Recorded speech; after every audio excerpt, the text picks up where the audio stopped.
Olá, sou eu, Hélio Costa, da Risco Pro. Hoje eu quero falar sobre um assunto bem legal que chama-se apetite ao risco. Bem, o que é a definição clássica de apetite ao risco? É quanto de risco você está disposto para atingir o seu objetivo. Quanto de incerteza você está disposto a enfrentar para sair de um ponto e chegar a um outro, chegar a um objetivo, chegar a uma meta, tá bom? Isso normalmente é o conceito de apetite ao risco, né? Quanto de incerteza você quer correr para chegar nesse objetivo. Mas isso é algo muito intangível, algo muito subjetivo, né? Vamos tentar tornar isso um pouco mais prático. Se você está num ponto e quer chegar a outro, e você tem certeza absoluta que você consegue chegar, qual é o seu grau de apetite ao risco? É zero, porque você não tem incertezas a serem enfrentadas.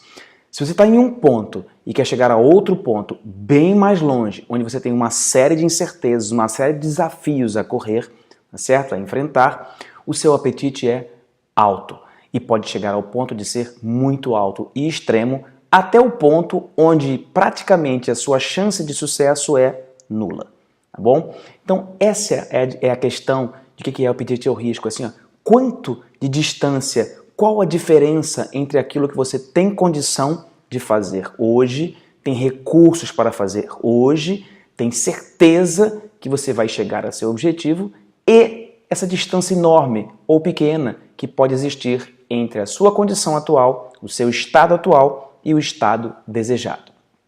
Isso é apetite ao risco traduzido na sua mais simples linguagem. Vamos a um exemplo. Se você hoje tem costume de correr, por exemplo, 5 km, todo dia você consegue correr 5 km sem nenhum problema, sem nenhuma dificuldade. E aí, você decide amanhã correr mais 5 km. Então, qual é o seu grau de incerteza em conseguir isso que você está se propondo a fazer? É praticamente zero. Tá certo? Então, não há apetite ao risco. Se você quer correr amanhã 10, 15 km, já existe um grau de incerteza e você terá que enfrentar algumas situações que você não está acostumado. O seu grau de apetite ao risco aumentou um pouco. Mas se você resolve daqui a uma semana se inscrever para uma maratona, uma hipermaratona, ultramaratona, no deserto do Atacama, por exemplo, você vai enfrentar uma série de riscos, uma série de incertezas que você absolutamente não está acostumado. Você pode não ter condição de enfrentá-los. O que acontece? Você quer fazer. O que acontece? Então, o seu apetite ao risco é muito alto. E isso vai fazer com que a sua chance de sucesso seja muito baixa. E você pode entrar numa zona de falha dos seus objetivos.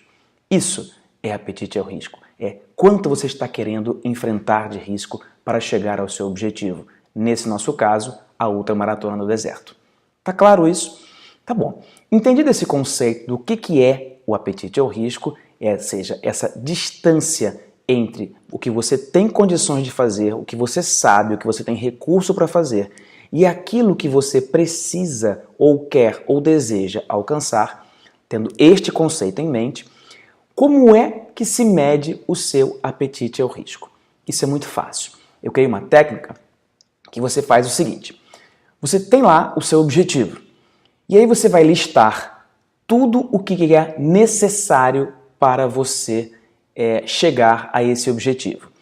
Todas as suas capacidades, as capacidades que você precisa ter, a competência que você precisa ter, o conhecimento que você precisa ter, os recursos que você precisa ter, recursos financeiros, recursos materiais, logística, seja lá o que for. E isso depende de cada um dos objetivos a serem alcançados, tá certo? Então você vai listar tudo o que é necessário para se chegar ou se obter esse objetivo. E você vai medir isso. De alguma medida, pode ser uma medida qualitativa, um grau de 1, 2, 3, 4, 5, onde seja 1 é muito pouco e 5 é uma medida extrema da necessidade desse recurso, dessa capacidade. E a partir daí, você vai comparar o que você realmente tem. Então, por exemplo, se eu preciso de muito dinheiro, ou muito mesmo, então eu preciso de uma escala 5 de dinheiro. E eu tenho muito pouco, ou seja, 1, eu vou estar numa discrepância de 4, concorda? A distância entre 4 e 1. Então, se eu preciso de muito tempo e eu tenho muito pouco tempo, eu vou começar a ter problema. Mas se eu tenho, por exemplo, muitos recursos e não preciso de tanto, eu estou sobrando nesse tipo de diferença entre o que eu preciso e o que eu tenho à disposição. Então, na comparação entre o que você tem, capacidade, recursos e o que você precisa, vai te dar uma noção de quão discrepante você está do seu estado atual, do seu objetivo. E a partir daí, você consegue fazer e tomar uma série de ações para você medir quão grande é o seu apetite ao risco. Tá claro isso? Todos entenderam? Se vocês entenderam, gostaram, dá um like aí e inscreva-se no canal. A gente vai compartilhando novos recursos, compartilhando novos conhecimentos e assim a gente vai trocando várias ideias sobre gerenciamento de riscos. Tá bom? Um grande abraço e até semana que vem.